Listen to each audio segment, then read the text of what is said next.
Hello and welcome to 501c3 Go's Getting to Know You. 501c3 Go. For 40 years, we have been changing the world one nonprofit at a time. 501c3 Go prepares the legal structure for your dream and vision to change the world. We honor your service to mankind, whatever that happens to be. Getting to know you allows you to know our clients, who are wonderful people doing wonderful things to change the world for the better. On this evening's Getting to Know You program, we are pleased to present Yaffah DaCosta of Friends of Bnei Anousim, Inc. Friends of Bnei Anousim has been set up to help and support Bnei Anousim globally, and specifically to provide financial help and support to those people globally who are the descendants of the forced converts of Spain and Portugal 500 plus years ago, and to educate the Jewish community and the world through social media about this movement of the Bnei Anousim in returning to the faith and traditions of their Sephardi Jewish ancestors as a modern day social justice issue. Good evening, Yafa, and welcome to Getting to Know You. Hi, David. Thank you so much for having me on your program. I'm really excited. I'm very excited too, because what you're doing, I think, is really great. You know, I've been to Israel 15 times, and so I think what you're doing is just great. And I'm sure our viewers would love to know your background. Okay, well, I'll talk about two backgrounds. I have a business management and executive background. I'm also a professional coach in the business world. Okay, over 50 years, by the way, of all of that. But also, as it relates to this nonprofit, I am myself also from the Bnei Anousim, or what we call crypto Jews, which are also the forced converts, as you mentioned, from Spain and Portugal. And these are the people who suffered during the Inquisitions, suffered that persecution for over 300 years, by the way. It lasted a very long time. Most people don't know that, simply because they were Sephardi Jews. So I have both of those backgrounds, which allows me the ability to run a nonprofit and help people both through education. I'm a professional educator from the business world, and also just to do the legal things and the accounting things that we need to do with any nonprofit. Wow, how did you get interested in this? I think you might have shared already a little bit of that, but in more detail, how in the world did you get interested in this, Yafa? Well, my mother's family is from the Portuguese Azores. And growing up, I knew we were Portuguese, but I never understood that there was a Portuguese side of the story of what's called the Spanish Inquisition. It was always called Spanish. So I thought, well, one country over, you know, close but no cigar. But actually, the Portuguese people also got involved in this 5 years later. About half of the Jews who were expelled from Spain went right over the border into Portugal. And 5 years later, they were en masse forcibly converted to Catholicism and then persecuted later if they were thought to be lapsing back into Judaism to observing Jewish law, Torah. Okay, then they could be brought forth before the Inquisition and tortured and of course, burnt at the stake and all of that. So I found out much later in life that that's what my ancestry was. And then I started researching the ancestry and researching the customs and traditions of my own family. And in the year 2000, I made a full return. That's what we help people to do now in these nonprofits. We have a nonprofit in Israel and a nonprofit in the US to help these people who are trying now to come back from this terrible history of this ancestry of the persecution of Jewish people. What kind of persecution was it, Yafa? Well, they were tortured. They were, you know, hung up, you know, with wires and put on racks and put in dungeons and all kinds of things. As a matter of fact, there were more women tortured than men because most of the customs and traditions that these people kept were kept in the home in secrecy. So they were hiding as Jews in Spain and Portugal. And then later they went to the New World, as you know, the New World of the Americas, and the Inquisition followed them there, including in Mexico City. As a matter of fact, the last auto de fe, it's called, torching at the stake, was in Mexico City in 1820. So that's like over 300 years since 1492 of the expulsion of the Jews from Spain. It's quite a long I, history. I don't think most people realize that this existed in our hemisphere. I mean, torture and auto da fe and the things you're talking about, burning at the stake, those actually happened here, like in Mexico City. Well, it was in Mexico. It was in some of the islands of the Caribbean, like Puerto Rico, Curacao. It went into Brazil.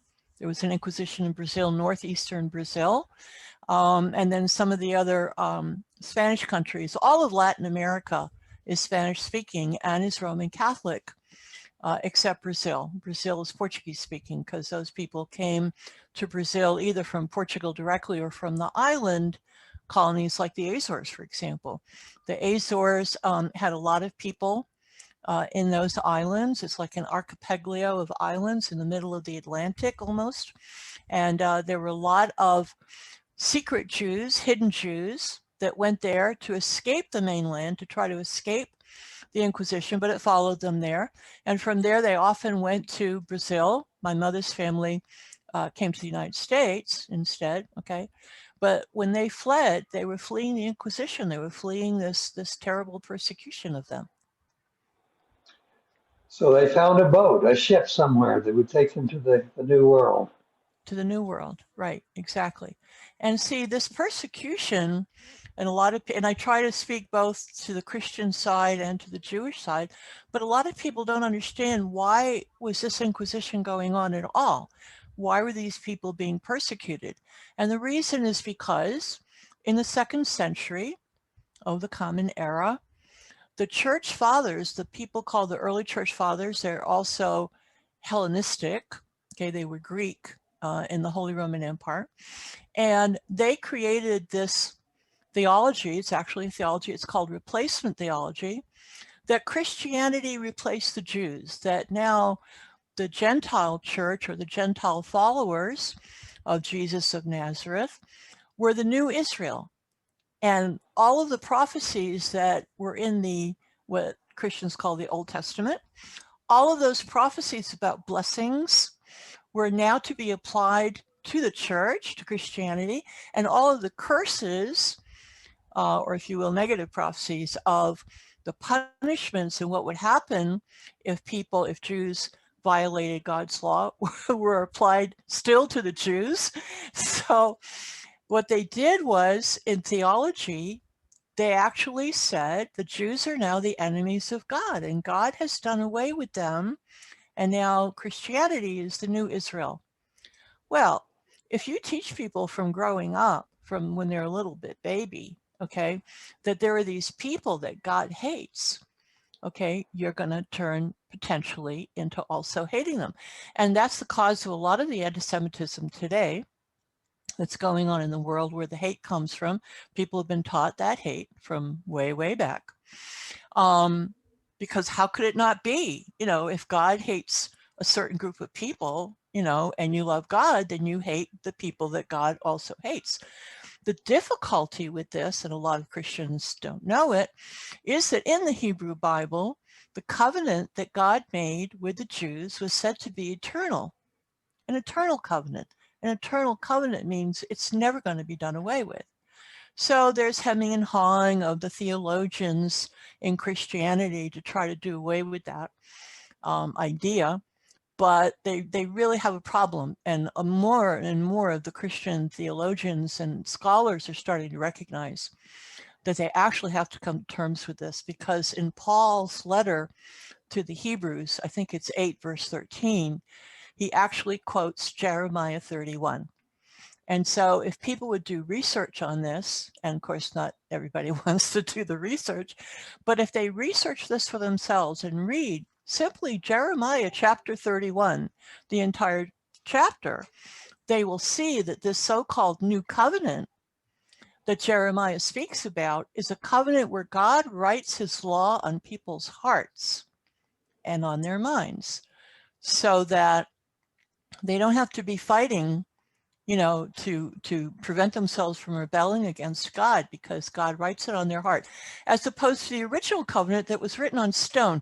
And by the way, the word stone there is referring to a gemstone, okay, in the Jewish people's understanding. They think that's a sapphire, because God's throne of glory is a blue stone, a blue gemstone, which is the sapphire.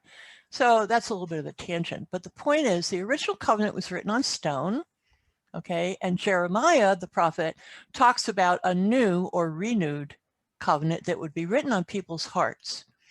So it's an extremely, extremely difficult thing for Christians with a good heart and people who love God and love everybody, okay, essentially, because of their love for God. It's extremely difficult when people start to realize this. If they pray the Lord's Prayer, okay, which is very, very common in Christianity, and they say, "Thy will be done," and they understand what they're saying, they're talking about God and they're talking about God's will being done, and they start to understand the history of the persecution of the Jewish people, they start to get it, that God never wanted these people to be persecuted, his people, his covenant people. And then people start to research more and research more and research more, and finally they become pro-Israel. As the bottom line, they're still Christians, but they become extremely pro-Israel, wanting to help Israel, and certainly not want the Jews or the country of Israel, the people of Israel, to be persecuted. But that still goes on today. The persecution still goes on today because of what happened in the 2nd century. What kind of persecution is still going on today, Yaffah? Well, it's a persecution that isn't as strong as it used to be, okay, with all of the inquisitions, okay, but it's a form of discrimination and a form of, again, thinking that God hates these people called the Jews. So what happened was this. In Latin American countries, in 1927, the Jewish community, starting in Argentina, and then it went out to the rest of Latin American countries, they decided that they would not accept any convert to Judaism or any revert, somebody reverting back from the Bnei Anousim, coming back to Judaism. They wouldn't accept any of these people into their communities for fear. Now, it had only been 107 years since the last auto de fe, since the last burning at the stake of someone, okay? It's not a very long time. That's 1927. That started, okay? To this day, the Jewish communities in Latin America, all these Latin American countries are Roman Catholic. There's some evangelicals there, some other kinds of Christians there, but for the most part, they're Roman Catholic. And the Jewish community didn't want to be accused of stealing Christians from the churches, because it's a very misunderstood thing, this phenomena of the Bnei Anousim. They had to hide. What does it mean they had to hide? They weren't outwardly Jewish. So if you're not outwardly Jewish and you're living in a Catholic country, I mean, the majority of the population is Catholic, people assume that you're Catholic, okay? But because you're hiding your Jewishness, you're simply at home being Jewish and doing what you can, okay, to observe Jewish law and Jewish custom and tradition without people knowing about it, because you could get killed for it, or at least that was the history. So because the Jewish community didn't want churches and people in Roman Catholic world to accuse them of stealing people, they said, no, we're not going to allow any of these people to enter our communities. Okay, so that's been going on, or it started actually in 1927. Today, in Israel, there's a second thing that happened that's on top of that, where the Ministry of Interior that has to approve people for Aliyah to come home to the Jewish state, the one homeland for the Jewish people that exists today, they say that anybody who converts to Judaism from outside has to convert in the context of a recognized and active Jewish community. Now that is an administrative policy of the Ministry of Interior, but who can't qualify for that? All these Bnei Anousim, these crypto Jews or descendants of the crypto Jews, because of what happened starting in 1927, okay, when they came back, and many of them have, a few thousands have, they had to create their own communities because the Jewish communities in Latin American countries wouldn't accept them to be members of their community. So they created their own communities, and the government of Israel calls these communities emerging communities. And they can't qualify for Aliyah, so they can't come home. So now that's a double hit, okay? And I don't know if the Ministry of Interior did that also because they were afraid of being accused of stealing Christians for Judaism, because it's not, but that could be, you know, something that people think is what's going on, or if they simply didn't want to upset Christianity and Christians in general. We have an awful lot of Christian people come here to Israel as tourists. They love coming here. They love the Jewish people, and they love seeing the sites and all the things that are pertinent to them and their beliefs, which is fine. So I don't know if it's because, again, for fear, okay, this would be now not fear of persecution, but fear of backlash from Christianity. Again, what's Israel doing? Are they stealing Christians out of Christianity? Which is not the case. Okay, these people are descendants from the forced converts. They are themselves from the crypto-Jewish tradition and customs of our ancestors, and they want to come fully back and reintegrate with Am Israel, with the people of Israel. Okay, and now they're stymied in both cases. One, they can't join the community of Jews in their own country in Latin America. In the rest of the world, that doesn't exist.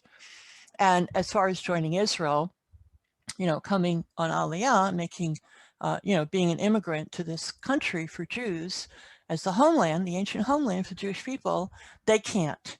So our organizations are trying to help all of that, help people in their coming back, and setting them up with, for example, rabbis who will teach them the certain minimum level they need to know about Judaism of today so that they can very easily integrate with a Jewish community of same people, but also helping this issue that we have with the Israel Ministry of Interior, who's also trying to do the right thing, but again, it must be, and they see the anti-Semitism, okay, we see anti-Semitic events and people shooting people at synagogues, and I don't have to go into all of that, what's been going on with the very active anti-Semitism of Jewish people being hurt and stabbed and this and that and the other that's going on.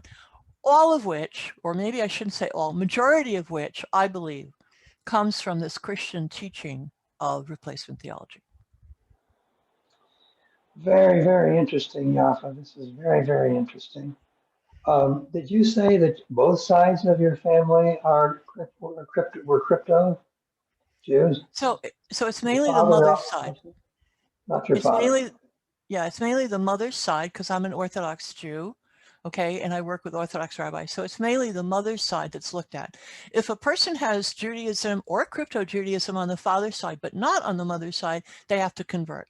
But again, the majority of the crypto-Jews have to convert because their evidences might not be strong enough. They certainly don't have proof, the majority of them. 1 or 2% people could have proof all the way back to Inquisition records from Spain or Portugal, okay?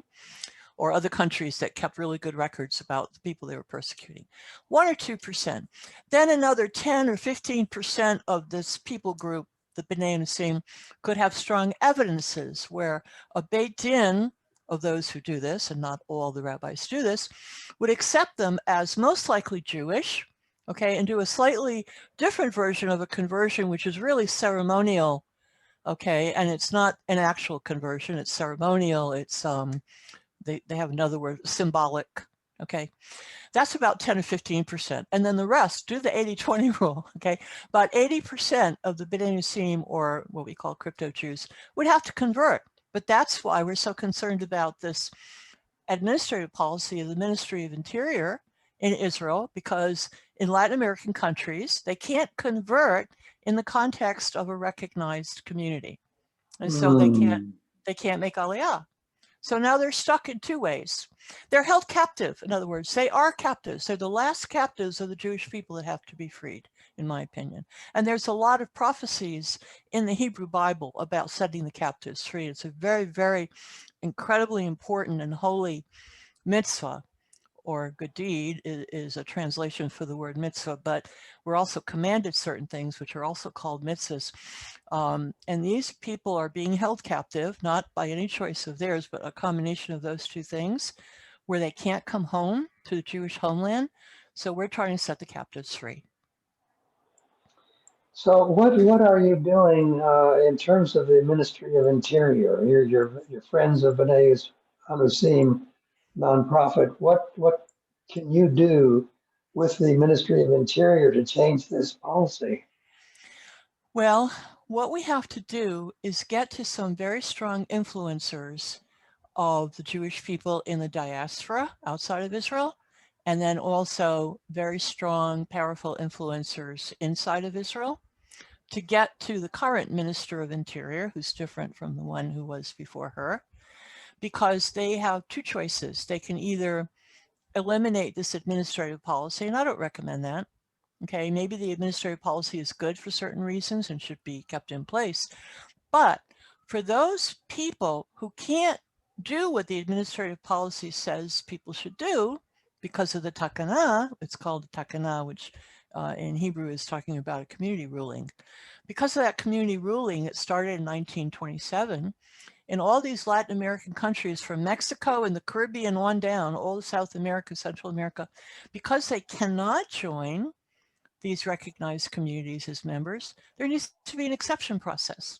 That's all I would ask for if I was to talk to the Minister of Interior. Let's have an exception process. Let's open up a program to invite X number of people to come back. Let's see how many qualify, how many apply, how many qualify. Help those people to come back, going through whatever hoops, and whatever criteria they want. Let's see how many people even want to come to Israel. We don't know because they're not allowed. So there's no way of even knowing how many people would want to come back. But the path is not open to them. That's my issue. I'm not saying people should come to Israel or should I don't use that word with people. I don't tell people what they should do. I'm concerned that the path for them is closed. That's a barrier and an obstacle, and they can't make Aliyah. And it shouldn't be. If this is really, and I live in Israel, I live in Jerusalem, if this is really a country for all Jews, anyone who wants to come here, it really breaks my heart that there's a certain number of people who are really trying very hard, doing whatever the rabbis ask them to do, okay, to come back fully, like I did. I also am a returnee. I came back to do all of that, and they can't make Aliyah. It breaks my heart. So your background in the U.S. You're an American from the U.S. Is that right? That's correct. I'm both Yeah. an Israeli citizen and an American citizen. Yeah. So, and did you make Aliyah or were you Jewish here in the U.S.? I made my return in 2000 in the US, and I made Aliyah in 2004. So did Yeah. you not then grow up within the Jewish community? No, I didn't. Absolutely not. Oh, My mother came from secret Jews. uh-huh. And how does And we she had feel about what you're doing? oh, eventually she was fine with it because she was raised. No, I'll tell you why. It's very fascinating. One of the customs in her family was that they love the Jewish people. And it goes way, way, way, way back.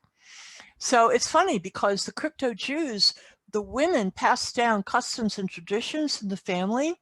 Okay, but one of the customs was they loved the Jewish people. They never took on this replacement theology thing and this hatred of the Jewish people.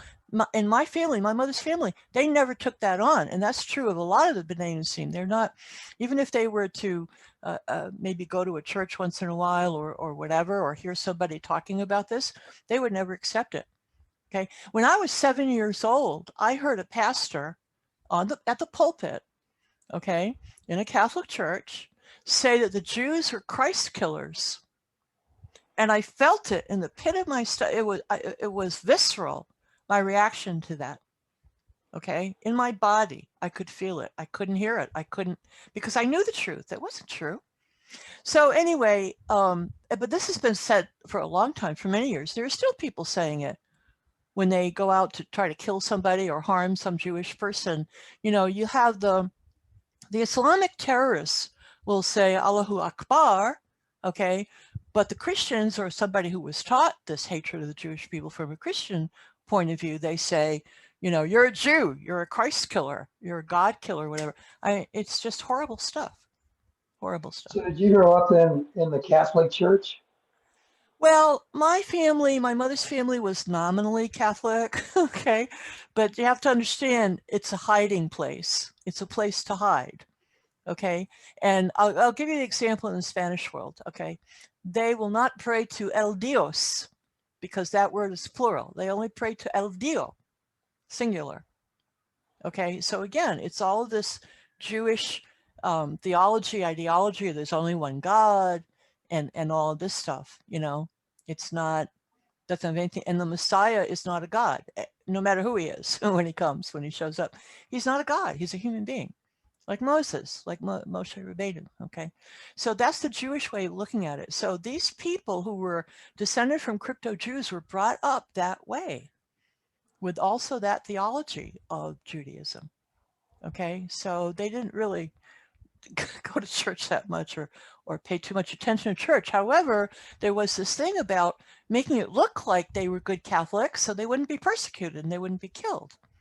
That was also, and the other thing, a major custom in the people of the Bnei Anousim is to not trust any outsiders to the family. Couldn't bring friends home. There's no such thing as friends. You can only trust the family. Well, where did that come from? That came from the Inquisitions, because who told on these people? Who ratted on the women for doing things in the home, the way they cooked, or separation of dishes, and all this other stuff that is Jewish custom, Jewish law? Well, it could be a neighbor seeing them, cleaning on Fridays, or it could be a servant in the home seeing the mother of the home doing certain things. Those people were the ones who went to the Inquisition and told the Inquisition authorities about that family so that they could be hauled in and persecuted. So our people raise their children to be fearful of anybody outside. This is the way I was raised too. Fearful of anybody outside the family because you can't trust anyone except the family. My goodness. Well, I've been interested in this since I got to know you, Yafa, because my wife, who is from El Salvador, her father will drink out of a stream that a cow drinks in, but he will not drink from a stream that a horse drinks in. The horse being an unclean animal and the cow being a clean animal, but he knows absolutely nothing. He has no idea why he even feels that way, and he would deny that there's any connection with him to the crypto Jews. But it's just interesting that it has lasted, even though it's not almost like not conscious. Yeah, well, and the same thing with eating pork. Some families of crypto Jews would eat pork because they felt it would be a sign to other Roman Catholics that they were a good Catholic. They weren't denying the eating pork. But in that family, they also cooked the heck out of that meat. It was so dry, okay? They cooked it so long, it wasn't even tasty. And what did they say why they had to cook it so much? They said because that animal, the pig, is unclean.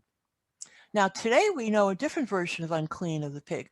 The pig is a scavenger, and it eats all kinds of garbage, all kinds of stuff. And that the materials that it eats gets into its flesh. And then if people eat the flesh, okay, there's a concern there about you are what you eat. I'm sure you've heard that, all right?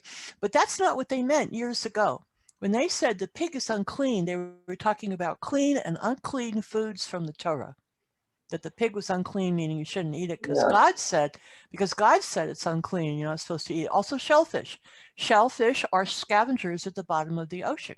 They too also eat all kinds of trashes at the bottom of the ocean, so it's not so healthy. Now we know that today, but that's not what God said. He simply said, these are the foods you can eat, and these are the foods. So unclean meant God said, don't eat it. That's what unclean meant from the Torah. And her father will not eat pork, but he has not the slightest idea why. To him, it's just, he doesn't Right. want to get near it or touch it, whatever. But he doesn't have any idea of why he might feel that way or think that way.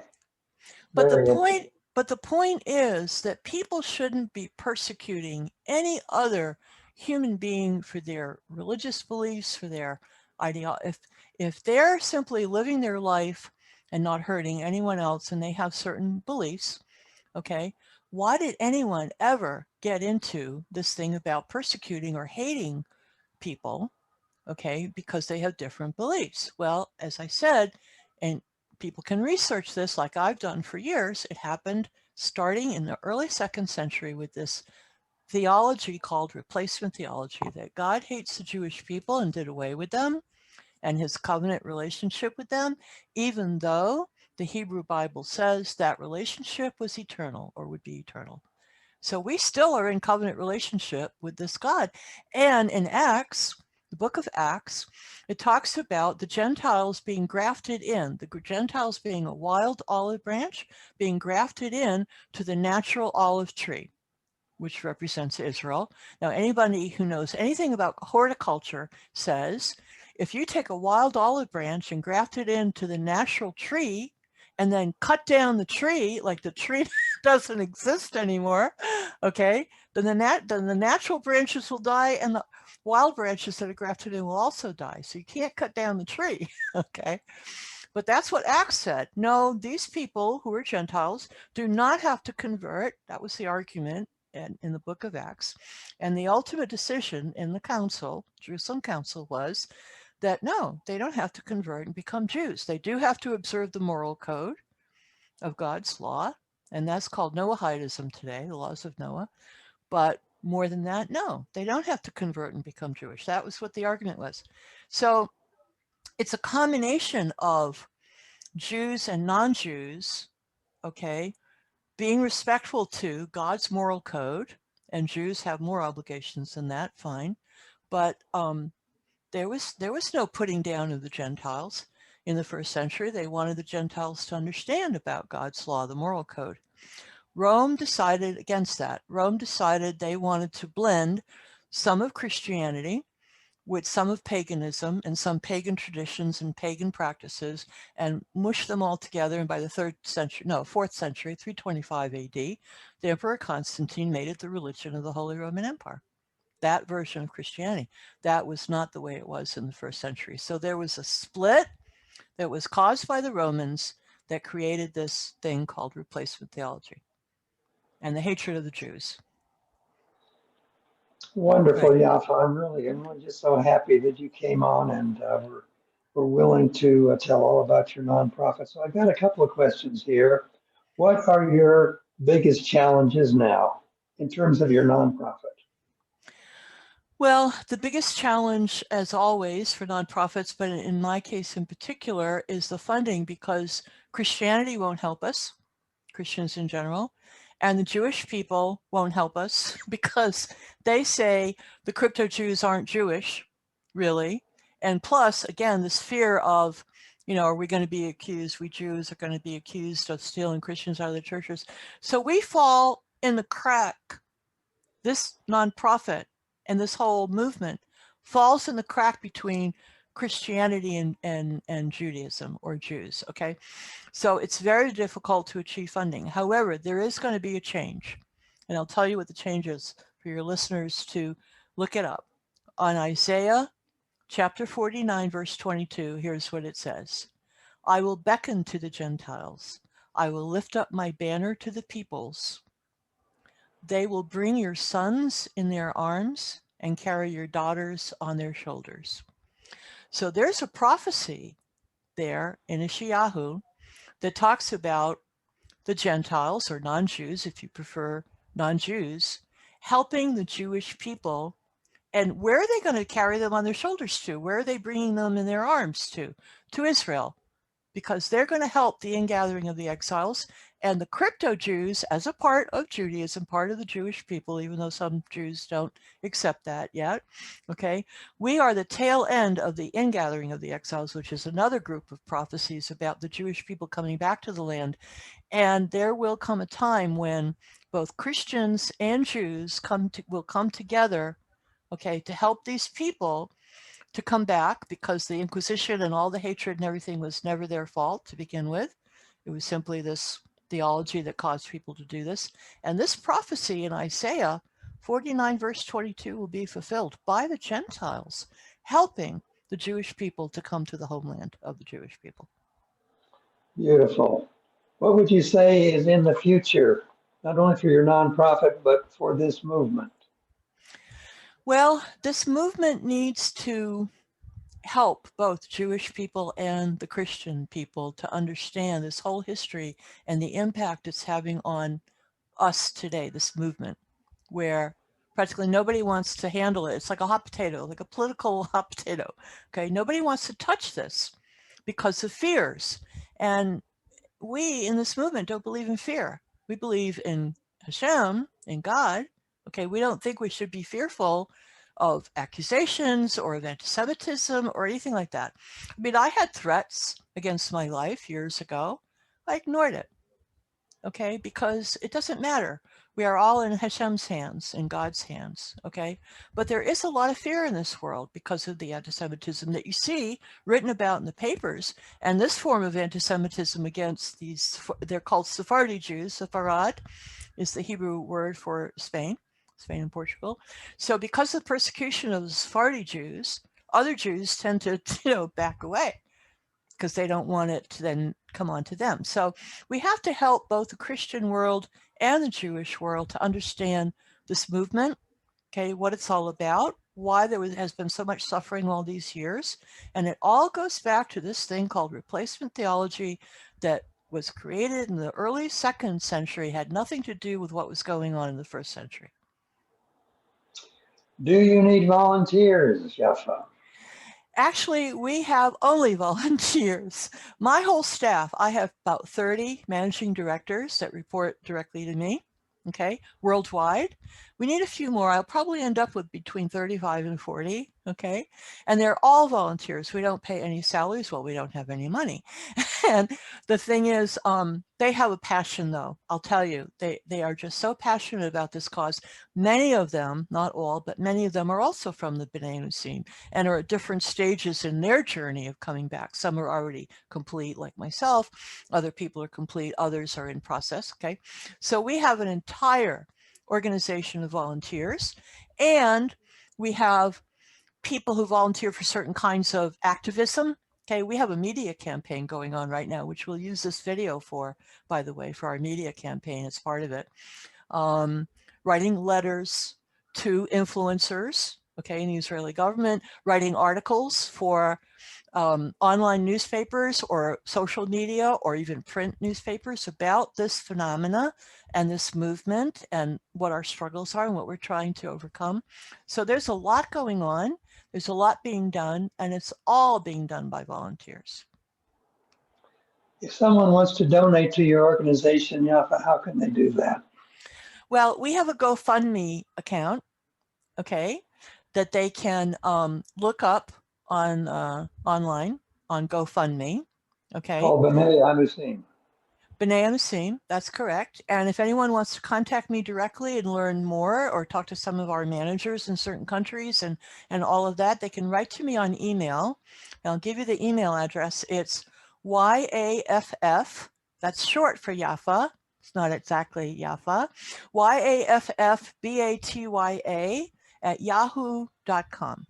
That's how they can reach me directly on email in any language, because I can use Google Translate to translate from Spanish or Portuguese or Italian. And by the way, we work with people globally. Okay, we work with people in Europe, we work with people in the Middle East and North African countries, we work with people in Australia, New Zealand, all the way to the Philippines. The Bnei Anousim traveled and went all the way to the Philippines, to Indonesia, to places like the island of East Timor. Okay, and then on the other side, into all the Middle East countries, the Balkans, Greece, and the Balkan areas, those countries, Scandinavia, where about 2/3 of the countries of the world have Bnei Anousim people living in them today. 2/3 of the world, right? Well, we were honored to serve you, Yaffah, and you did come to 501c3 Go for your nonprofit. What was your experience with 501c3 Go? Oh, it was so easy. You guys made it so easy and so enjoyable, to answer your questionnaires. And then if there was any questions I had, you're always available, and your staff. To some people, if they've never done a nonprofit before, which I had done 3 before, doing it with you, but not like I did it with you. I mean, as far as really, you know, with the bylaws and everything that went on, it was so easy. So if anyone's like concerned about it, like they don't understand what a nonprofit is or how to put it together, I really recommend your services because you just made it so easy. And I know the difference between hard and easy. Okay. And it was a joy. It was really a joy. Thank you. Thank you, Yafa, so much for that. You're Well, welcome. I want to thank you, Yafa, for joining 501c3 Go and getting to know you. And for those viewers, you can follow us on Twitter, Instagram, Facebook, and connect with us on LinkedIn. And so, Yafa, very best to you. I just pray that you'll have tremendous success with your nonprofit. And I'll say good evening. Thank you so much, David. All the best to you. Thank you so much. We're turn this off.